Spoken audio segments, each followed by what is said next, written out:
il suffit de faire un pas. Et Allah subhanahu wa ta'ala va vous accorder son assistance dans votre cheminement.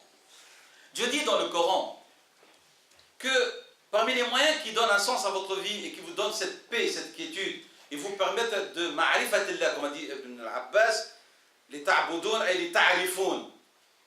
Dhikrullah. Qala ta'ala ala bi dhikrillahi tatma'innu al-qulub. Très certainement, par le rappel de Dieu, les cœurs s'apaisent. Mais quoi, qu'est-ce que dhikr? Le dhikr, c'est pas le tasbih. Parce qu'il y a beaucoup de gens aussi, d'entre nous, dès qu'on parle dhikr, ils croient qu'on lui dit uniquement de faire subhanallah, subhanallah, subhanallah. Oui, ça fait partie du dhikr. Non, un dhikr, dans le Coran, la prière, c'est un dhikr. N'a-t-il pas dit dans Surat al-Jumu'ah, Surat le vendredi, Ya ayyuhalladhina amanu idha nudiya lis-salati min yawm al-jumu'ati fas'au ila dhikrillah. Dhikrillah veut dire à la prière. Dieu n'a-t-il pas dit que le Coran, il est un dhikr? La lecture du Coran, c'est du dhikr.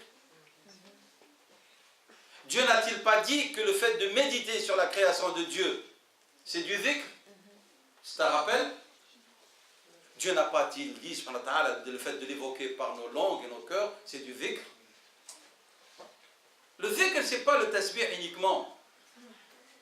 C'est la lecture du Coran, c'est la prière, c'est la méditation. Et aussi, c'est le rappel de Dieu et son évocation par la langue et par le cœur. Je vous donne des références. Pour le Coran, que Dieu a nommé dhikr, prenez Sourate 7, verset 63.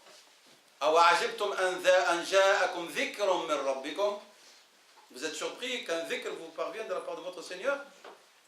Sourate 7, verset 63. La prière, j'ai dit Sourate vendredi 62, le verset 9.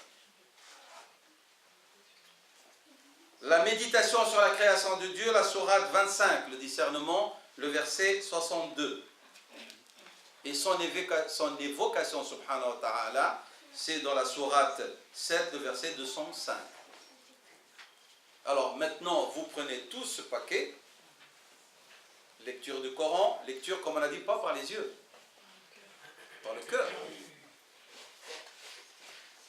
Vous y ajoutez la prière, vous y ajoutez la méditation, vous y ajoutez l'évocation par le cœur et la langue. Alors, comment est-ce que vous n'allez pas atteindre la quiétude et la paix?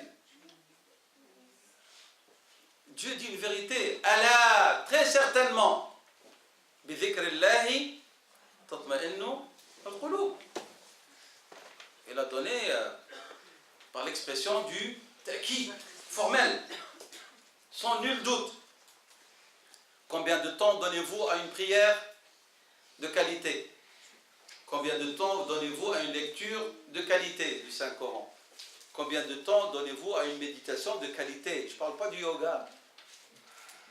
Le yoga, c'est que vous faites le vide. L'islam ne nous demande pas de faire le vide. Vous faites le vide pourquoi? Vous fuyez Dieu. On vous demande de méditer sur Allah, sa création, et vous me dites tu fais le vide.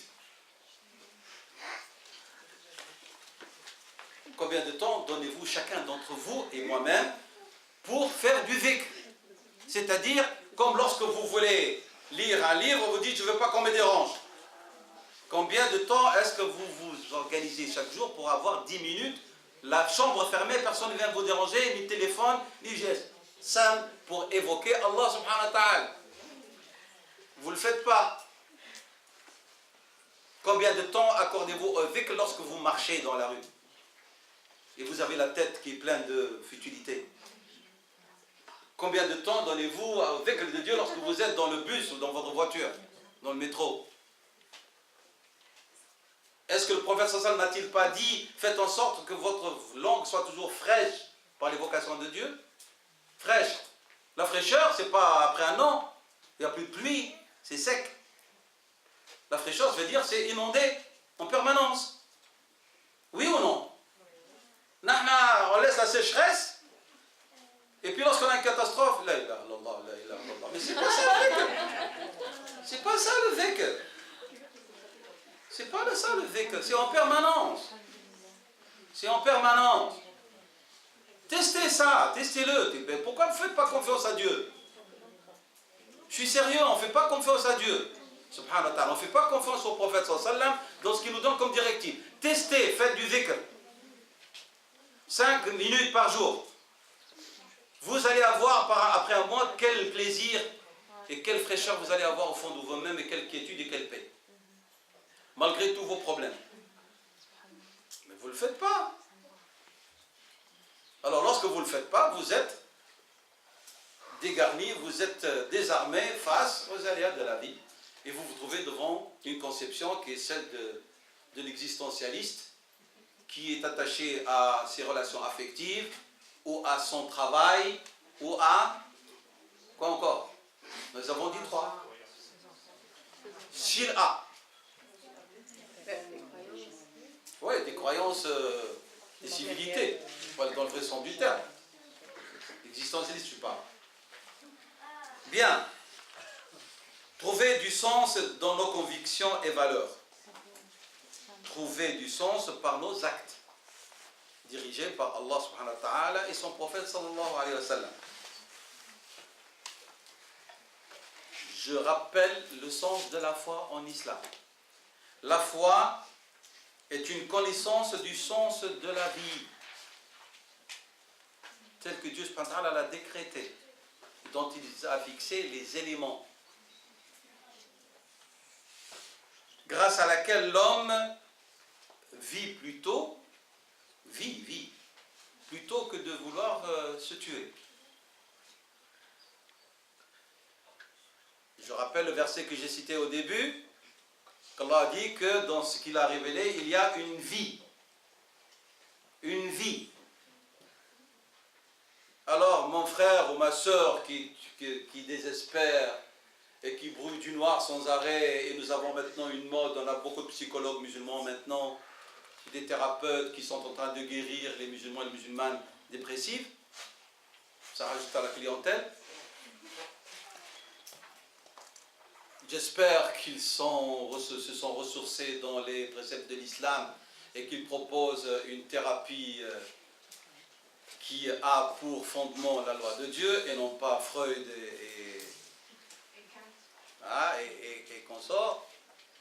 Ben oui, parce que lorsque je dis je suis thérapeute musulman, donc en vérité je maîtrise les préceptes de l'islam dans ma manière d'appréhender la difficulté à laquelle il est confronté et je vais lui parler le langage de la foi avec des méthodes professionnelles. Mais si je veux lui dire je m'appelle Abdullah, je suis musulman, mais je vais te guérir, soigner, et je lui parle le langage de Freud, qu'est-ce qu'il y a là-dedans d'islam? D'où le fait que des savants ont lancé, il y a maintenant au début du siècle dernier, un projet qui s'appelait Aslamat al-Ma'arifa, l'islamisation des savoirs, surtout dans les sciences humaines. Ben oui, parce que nous avons notre conception, notre lecture. Il y a eu des tentatives, mais ça n'a pas trouvé l'appui qu'il faut. Ah oui, parce que vous savez pourquoi. Il y a des tentatives. Il y a par exemple le Stade al-Badri qui donne cours en Université islamique de Malaisie. Il est un psychologue musulman. Il a fait même des thérapies cliniques, mais en usant du Coran et de la prière et du dhikr. Et il a soigné beaucoup de personnes. En Malaisie, dans le cours en Malaisie. Il a des écrits en anglais. Bien, continuons. Selon Abu Huraira radiyallahu anhu, des pauvres parmi les muhajirun vinrent dire au messager de Dieu, vous connaissez ce hadith, Ya Rasulallah, les riches ont emporté les hauts degrés et la jouissance éternelle au paradis. Il dit comment donc? Le prophète sallallahu leur a dit comment? Ils dirent, ils font leur prière comme nous, ils jeûnent comme nous, ils font les aumônes alors que nous ne faisons pas, parce qu'on n'a pas les moyens, les riches. Ils affranchissent les esclaves et nous ne le faisons pas. Abu Huraira dit, Allah nous rapporte que le prophète leur a dit, Dieu ne vous a pas-t-il accordé de quoi faire la charité? Ils étaient surpris. Et leur a dit, sallallahu alayhi wa sallam, recommander le bien est une aumône. Interdire le mal est une aumône. Débarrasser l'espace public des déchets et ordures est une aumône. Offrir un sourire aux autres est une aumône. Aider les autres est une aumône. Accomplir l'acte intime est une aumône. C'est-à-dire, le prophète voulait leur dire que dans tout il y a un sens. Dans tout il y a un sens. Mais ce sens, quand est-ce qu'il est valorisant? C'est lorsqu'il va dans le sens que Dieu a prédéfini, subhanahu wa ta'ala. Sinon, il nous semblerait que ce n'est pas une vie. Alors, vivre quelle vie? Donc, vous l'avez compris, que c'est une vie avec cette énergie vitale dont on a nommé Al-Iman. Al-Iman. On va et on revient vers cette question essentielle. C'est ce que le prophète sallallahu alayhi wa sallam a demandé aux hommes. C'est ce qu'il a demandé qu'on le laisse faire et parvenir aux autres. Khallu bayni wa bayna an-nas. Laissez-moi parler aux gens. Quoi? Leur dire la ilaha illallah, al-iman, vérité éternelle, vérité transcendante, à laquelle nous devons adhérer en toute connaissance et que nous devons faire évoluer et travailler sans arrêt. Ce n'est pas une matière brute qui doit rester telle qu'elle est. Il faut qu'elle soit travaillée. D'où le fait que le prophète a dit al-imanu, qu'est-ce qu'il fait l'iman? Il faiblit et il monte, il s'élève et il chute. Il a dit la yazni zani hina yazni wa huwa mu'min. Croyant, au moment où il commet l'acte charnel interdit, il n'a plus la foi. Il l'a perdu. Hop. Le prophète sallallahu il a dit que lorsque un croyant commet un péché, la foi le quitte, elle est au-dessus de sa tête tel un nuage. Lorsqu'il se repent, la foi l'intègre. Il faut travailler cette énergie pour qu'elle devienne une énergie agissante sur notre vie, par laquelle on agit. On veut qu'il y ait un sens sans action de notre part. Quoi? Par le fait de cultiver et travailler cette énergie essentielle qui va donner ce sens. Allah subhanahu wa ta'ala dit, j'ai cité ce verset, je vous le rappelle, ô vous qui croyants, répondez. Ô vous qui croyez, répondez à Allah et au messager lorsqu'il vous appelle à ce qui vous donne la vraie vie. Et sachez qu'Allah s'interpose entre l'homme et son cœur et que c'est vers lui que vous serez rassemblés. Dans ce verset, l'expression ce qui vous donne la vraie vie a été interprétée différemment par les commentateurs du Coran. Selon certains, celle-ci fait allusion à la foi. Lima yuhyikum.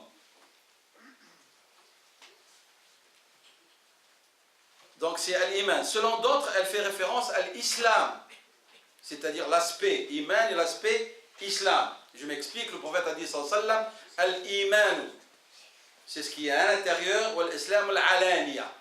Et l'islam, c'est ce qui est apparent, c'est les actes conformes. C'est la définition donnée pour les 5 piliers de l'islam. Si on veut concilier et synthétiser toutes ces interprétations, on peut dire que cette énergie vitale auquel le verset fait allusion, elle se compose aussi bien de la révélation que de l'ensemble des œuvres pieuses, que des croyances. Et tout cela se combine pour donner vie à votre action et donner un sens à votre vie. Lorsque cette révélation et l'énergie vitale se combinent, alors qu'est-ce qu'on a? On a un être qui agit d'une manière consciente et en profondeur, sur sa vie.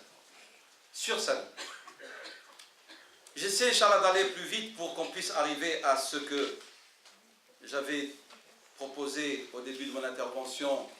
Comment peut-on traiter de façon, on va dire, globale ces situations d'anxiété et de crise par lesquelles passent beaucoup de croyants et de croyantes. Je rappelle des vérités essentielles qui sont importantes. Premièrement, selon le Coran, la vie a 2 aspects. Et c'est une manière de récapituler ce que j'ai dit. Le premier mentionné entre autres dans les sourates, Dieu dit « Toute âme goûtera à la mort ». Ensuite, c'est vers nous que vous serez ramenés. C'est la sourate 29, le verset 57.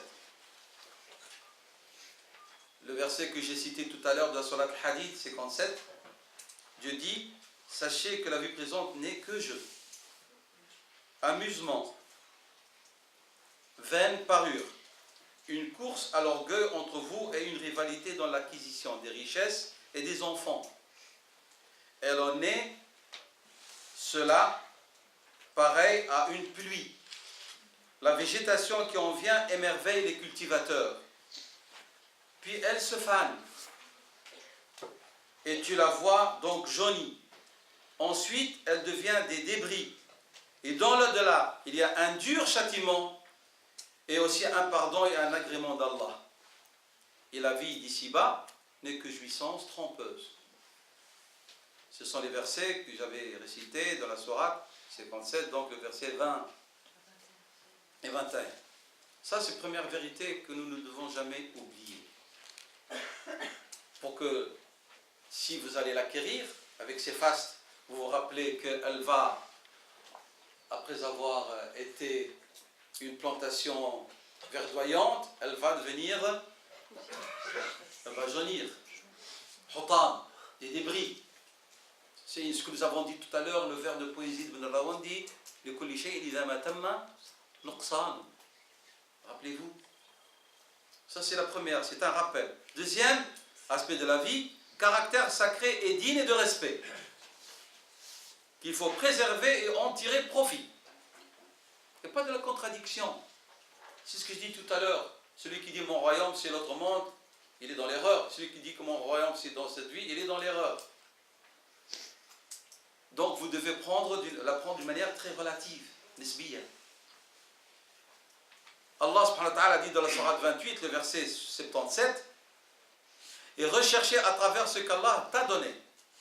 Et recherche à travers ce qu'Allah t'a donné, la demeure dernière.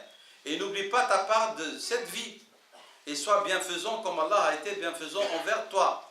Et ne recherche pas la corruption sur terre, car Allah n'aime point les corrupteurs. Nous avons dit, sourate 28, verset 77. Selon l'islam, la vie n'est pas déchirée entre deux moitiés contradictoires. Mais elle n'est que continuité. Ici, vie ici-bas, et sa continuité dans la vraie vie, que Dieu a appelée dans le Coran Al-Hayawan. Lorsqu'il a parlé de la vraie vie, il a dit Lahiya Al-Hayawan. Elle est très certainement la vraie vie. Il y a une continuité. Celui qui croit que sa vie va s'arrêter ici, il n'a pas compris la conception islamique de la vie. Votre vie ne s'arrête pas ici. Elle a une continuité dans l'au-delà.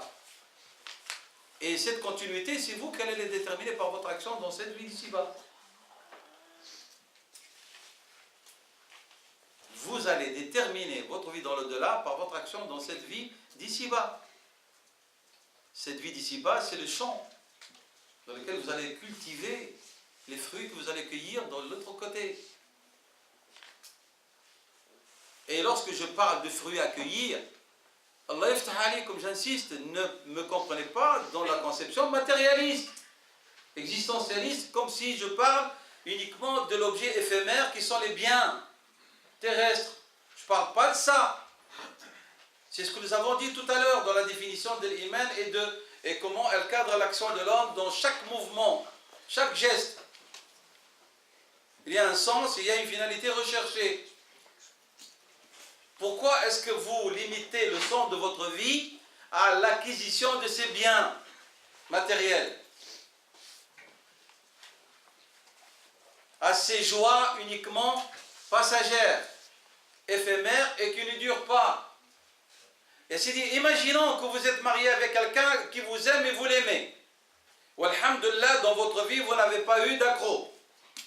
Le prophète n'a pas dit, n'a-t-il pas dit, sallallahu alayhi wa sallam, Ahbab man shi'ta fa innaka mufariqu, aime qui tu veux, tu vas très certainement le quitter par la mort. Ah, et il meurt. Qu'est-ce que vous allez faire? Vous allez vous suicider? Alors vous êtes tombé dans la vision existentialiste qui donne un sens à leur vie, qui sont les relations affectives. Non. Le sahabi, c'est Bilal, lorsqu'il allait mourir, radiallahu anhu, on est venu le réconforter, il était joyeux, content de mourir. Pourquoi? Il a dit Ghadan nalqa al-ahabba, Muhammad wa sahba. Moi je suis content, je vais mourir demain, je vais rencontrer qui? Les bien-aimés, Muhammad et ses compagnons. Parce que lui il attend la continuité. Nahna, il meurt, la vie n'a plus de sens. Je tombe dans le désespoir et le deuil permanent. Après lui, il n'y a plus de vie. Après elle, il n'y a plus de vie. Comment? votre vie, c'est ici alors. Donc vous n'avez pas la conception islamique de la vie, donc vous n'avez pas donné le sens légalement admis de la vie selon votre credo à lequel vous prétendez appartenir et adhérer. Vous voyez la contradiction dans laquelle on vit? On est en pleine contradiction avec notre foi. Vous allez dire, mais le contexte dans lequel nous vivons, il interfère. Oui, mais vous avez accepté que ces fausses divinités accèdent à votre credo. Vous ne les combattez pas comme cela se doit. Et vous ne vous armez pas des moyens dont on a parlé pour fortifier votre énergie qui va vous permettre d'exceller et de transcender. Vous ne le faites pas. On est focalisé sur le travail, sur l'éphémère, et la nuit ou le soir où on rentre à la mosquée, on bascule comme ça. Ya Rabbi, khod, arme de la carte pour toi. Et lorsqu'on a dit alhamdoulilah, on les a fait. Charge dont on a voulu s'en débarrasser. Quel sens donnons-nous? Et voilà où est le problème en vérité. Donc nous n'avons pas les moyens qui nous permettent de combattre entre guillemets les épreuves, les mihan lorsqu'elles viennent, pour les transformer en minah, en gratification. Mais si nous avions la foi et l'acceptation, et on a compris que tout ne perdure pas, et que toute chose va vers une fin, et que l'être humain, comme dit Ibn al-Qayyim, il vit entre deux situations auxquelles il ne pourra jamais échapper. Ataya, des donations, qui ne méritent et qui exigent reconnaissance, et mihan, qui exige quoi? Patience, sabr, on a dit, vous vous rappelez? Et que c'est ce sabr qui va transformer les épreuves en gratification. Par l'acceptation. Alors, à ce moment-là, vous vivez comment? Vous vivez lorsqu'il y a un bienfait dans un état de reconnaissance, et vous êtes gratifié. Et lorsque vous êtes éprouvé, vous vivez dans un état de patience et d'acceptation, et vous êtes récompensé. Et alors, votre vie, elle a un sens. Mais si vous focalisez, ma vie n'a qu'un sens que lorsque je suis gratifié par un bienfait, et l'autre côté qui fait partie de votre vie, que vous le voulez ou non. Vous allez être éprouvés et nous allons être éprouvés, et c'est ça la vie. قال تعالى في سورة الملك الذي خلق الموت. Et exprès, Dieu n'a pas commencé par la vie. Il a commencé par le moyen qui nous retire la vie. الذي خلق الموت والحياة. C'est pas une erreur d'Allah subhanahu wa ta'ala. Dieu sait ce qu'il dit. Il n'a pas dit que celui qui a créé la vie puis la mort. Si vous pensez ça, c'est que vous n'avez rien compris, parce que vous avez pris l'ordre chronologique. Mais non, avant la vie, est-ce qu'on était existant, nous? On n'existait pas. C'est lui qui nous a donné vie. الذي خلق الموت والحياة. Et voilà pourquoi vous êtes créés. ليبلوكم أيكم أحسن عملا. والعمل ici veut dire aussi sabr. Celui d'entre vous qui sera le plus patient, celui qui va être le plus reconnaissant, celui qui va faire plus d'efforts pour s'élever, et ainsi de suite.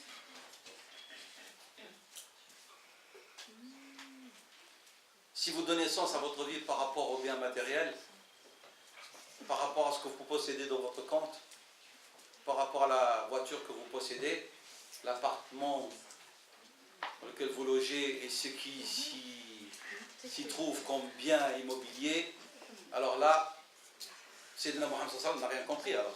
Lui qui dormait par terre sur une peau de mouton. Sallallahu alayhi wa sallam. Pourquoi est-ce qu'il a fait ce choix? Sallallahu alayhi wa sallam. N'avait pas-il les moyens d'accéder à tous les parures, à tout le confort? Pourquoi a-t-il choisi d'être pauvre et de vivre pauvre et de mourir pauvre? Qala Sayyidina Abu Dharr, celui qui possède 2 dirhams sera plus jugé que celui qui possède qu'un dirham. Il parle de dirham, en termes de dirham, il parle. ذو الدرهمين أشد حسابا من ذو الدرهم. il ne faut pas qu'on sorte d'ici avec un état de spiritualité, oui, masha'Allah, non. Ce que vous avez entendu, c'est une preuve contre vous, hein. Sachez-le, hein. Celui qui demain vient souffrir et dit, ah, ya Rabbi, pourquoi? Dieu lui dit, moi je t'ai tout exposé. Tu n'as qu'à en vouloir à toi-même. Il ne faut pas acculer l'islam, hein. Il ne faut pas acculer l'islam. Donc je vais conclure. 3 actions pour trouver un sens à sa vie. Où en suis-je dans ma vie? Qu'ai-je envie de réaliser? Qu'ai-je envie d'apporter aux autres?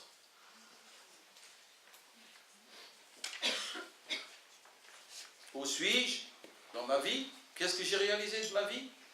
Et qu'est-ce que j'ai apporté aux autres? Les réponses sont en vous et vous permettent de faire un bilan, de donner une orientation et de mettre en place des actions. Il faut prendre conscience que je veux avancer dans le sens que Dieu subhanahu wa ta'ala m'a déterminé. Il faut prendre une résolution. Si vous êtes croyant et vous êtes croyant, qu'est-ce que vous voulez? Vous voulez être célèbre? C'est le sens de votre vie. Vous voulez être riche? Vous voulez le pouvoir? Vous voulez une famille heureuse? C'est bien, mais est-ce que c'est éternel? Vous voulez une réussite professionnelle? Oui, mais c'est ce que c'est. Je veux voir si vous avez compris que je parle de but d'étape ou est-ce que vous les confondez avec le but stratégique. Il y a plusieurs histoires dans le Coran, comme celle de Corée, Qarun. Dieu lui a accordé des richesses dont Dieu subhanahu wa ta'ala a dit les clés de ces trésors, des hommes bien portants, costauds, nombreux ne peuvent pas les transporter. Mais qu'est-ce qu'il est advenu de lui? Dieu l'a englouti sous terre. Donc ce n'est pas une finalité. Vous voulez le pouvoir comme Pharaon ou Haman? Il a fini noyé. Notre prophète nous aimait et nous aime, sallallahu alayhi wa sallam. Il a dit, pour avertir les musulmans, 2 loups affamés, lâchés sur un enclos de brebis, feront moins de dégâts pour le croyant que l'amour du pouvoir et de l'argent.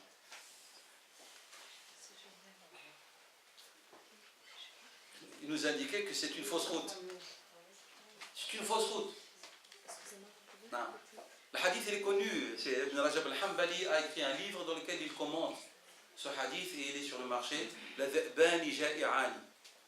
C'est la convoitise du pouvoir et des richesses.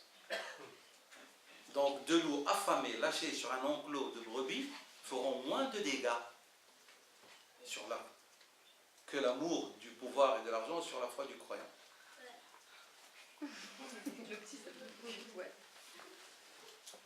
Le fruit de la foi, le prophète sallallahu alayhi wa sallam a dit ceci. Ajaban li amr al-mu'min. Notre prophète il dit, je suis étonné de l'affaire du croyant. S'il lui arrive un bienfait, il remercie Dieu, il en est récompensé.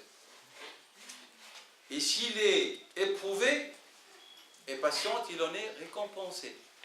Même, il a dit sallallahu alayhi wa sallam, même la petite épine qui le pique, et il patiente, il en sera récompensé. Dans les deux, il est récompensé. Mais il a rappelé ce qu'a dit Ibn al-Qayyim. Ibn al-Qayyim n'a pas apporté ça de sa tête. Hein. C'est, comme j'ai dit, istiqra'an al-Qur'an wa sunnah. Donc il a dit, si Dieu lui donne un bienfait, et il patiente, il est récompensé. Shukr, on en a parlé tout à l'heure. Il est éprouvé, yasbr, sabr, il est récompensé. Et dans les deux, il a un sens qu'il donne à sa vie. Quel est le sens et le moyen qui nous permet de juger notre vie? C'est lorsque vous considérez les bienfaits de Dieu subhanahu wa ta'ala, même au moment où vous les perdez. Je m'explique. L'un d'entre vous, Dieu lui gratifie d'une vie de 50 ans, 60 ans. Bien portant. Il était marié, il a vécu heureux pendant 30 ans. Puis subitement, ça casse. Lorsqu'on fait, la personne arrive à l'âge de 50, 60 ans, et là, elle est éprouvée, voilà, même 40. Les 40 années, vous les oubliez du calcul? Où vous étiez bien portant, où vous étiez heureux, et vous ne comptabilisez que ce qui précède, et donc vous ne connaissez pas la durée. Vous ne connaissez pas la durée. Ça peut être un court, et Dieu va le changer en quelque chose de meilleur. Puisqu'il dit, subhanahu wa ta'ala, Wallahu ya'lamu wa antum la ta'lamun, Dieu sait, vous ne savez pas. Notre connaissance, elle est limitée. Pourquoi est-ce qu'on ne voit le bonheur que lorsqu'elle s'éloigne? Alors que le bonheur, c'est l'instant, l'état dans lequel vous vivez. Ce que Dieu subhanahu wa ta'ala vous a accordé comme bienfait ou ce qu'il vous a gratifié comme épreuve. N'a-t-il pas dit, sallallahu alayhi wa sallam, que le croyant sera éprouvé par rapport au degré de sa foi? Et que les plus éprouvés étaient qui? Les prophètes, sallallahu alayhi wa sallam. Puis ceux qui viendront après, ceux qui viendront après. Donc l'épreuve, pour les vrais croyants et croyantes, je parle, c'est une expression d'amour de la part d'Allah subhanahu wa ta'ala. Parce que dans un hadith qudsi, Allah il dit, je les éprouve pour entendre leur voix. Maintenant, si nous sommes dans l'égarement et l'éloignement, l'épreuve est un rappel à l'ordre. Et toujours cette expression de l'amour de Dieu. Al-Asi, Allah yabtali, pose un rappel à l'ordre. Et le croyant, Dieu l'éprouve par amour. L'épreuve pour les croyants est un moyen de purification selon Rasulullah sallallahu alayhi wa sallam. Et Dieu, lorsqu'il aime quelqu'un, il l'éprouve pour qu'il sorte de cette vie d'ici-bas, purifié comme le jour de sa naissance.